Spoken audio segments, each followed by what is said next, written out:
Hello and welcome, or welcome back. Do you have a MaxxForce that you constantly see on your dash, water and fuel, and it just drives you crazy? This is a 2014, and I constantly hear that off and on through some owners that they see this message on their dash. I'm going to show you 3 ways how you can eliminate that problem so that you don't have to see it anymore. If you're not a subscriber, just hit that button, become a subscriber right away. So let's begin. First thing you want to do is open your hood.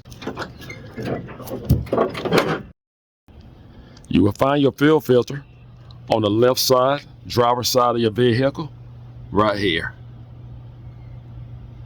Now it will be ideal to actually drain it first before you do anything else. Open your drain lever and see if you can drain water out of it. That will be the first thing to do. Slide your drain pan underneath.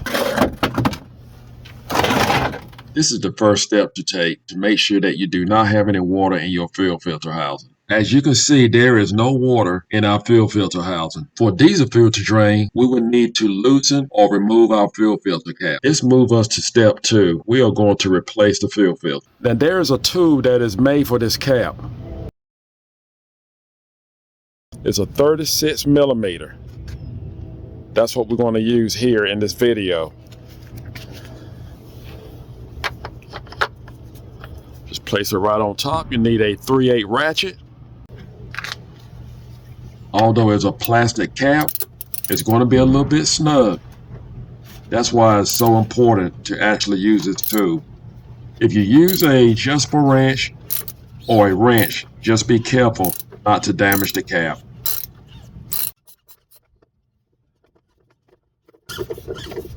Move your cap. Work your filter back and forth. Remove your filter.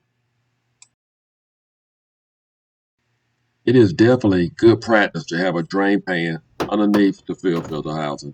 This is a good time to see inside of your fuel filter housing. Let's try to drain it now. While that's draining, let's go get the new fuel filter. Here's our new fuel filter. We're going to use Fleet Guard.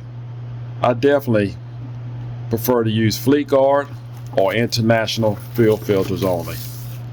It also has instructions in case you have any questions on how to install it. Now, this housing is different from the one that we have in the video here. This one here, as you can see, it has a primer mounted onto the housing. The housing that we have, it has a electric primer that is going to do the work for us. And I'm going to show you how to do that once we install the filter. Just sit the filter inside the housing.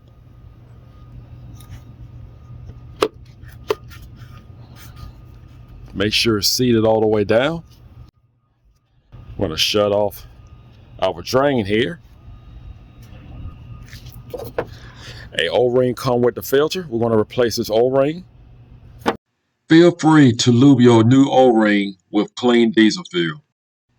Make sure you place the new O-ring in the same groove that the old O-ring came from. That is very important.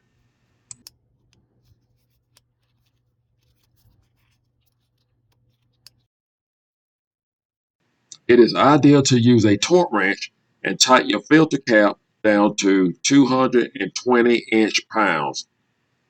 If you do not have a torque wrench, just make sure that you do not over tighten your cap. Now, let's just say that you have did everything I said in the video so far and you still have a water in the fuel light on your dash. Before you prime this filter, you can actually do one more thing. You can actually replace this sensor right here because you may have a bad sensor. I'm going to show you how to do that. You have a clip right down here on the bottom, right here where my finger's pointing. Just press in on that clip, pull the connector straight out. They need to use some pliers to just break it loose. After that, you can just screw it out with your fingers.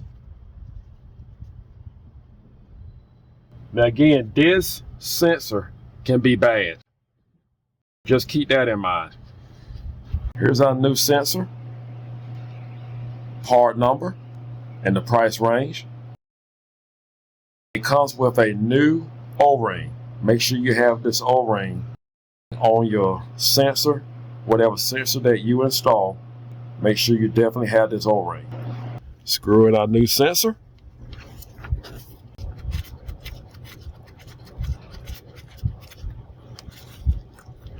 As tight as we can get it with our fingers. I'm going to put the pliers on it and just turn it just a tad, not much. Just a tab.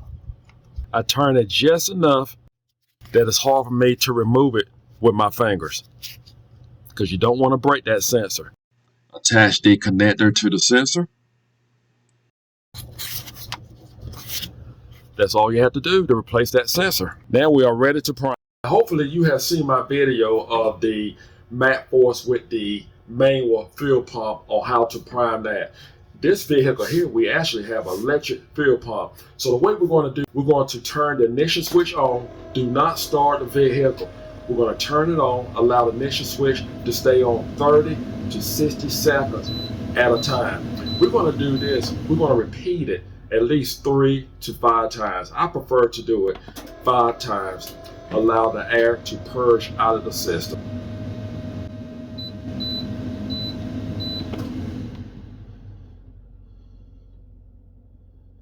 By priming, this is also a good time to see if your filter is leaking. Everything looks good so far. We just continue to prime.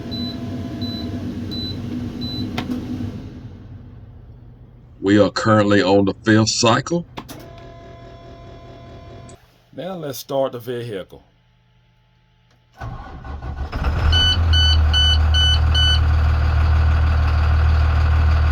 Perfect. No more water and fuel light. That's what you want. While the vehicle is running, you want to check for leaks. So far, so good. That's what you want. Well, that's all you have to do to get rid of that water in the fuel light. I know it's aggravating, but if you have a MaxxForce and this is a 2014, make sure you follow this video step by step and you can eliminate that problem. I hope this video be helpful. Do not forget to subscribe. Take care. As always, God bless.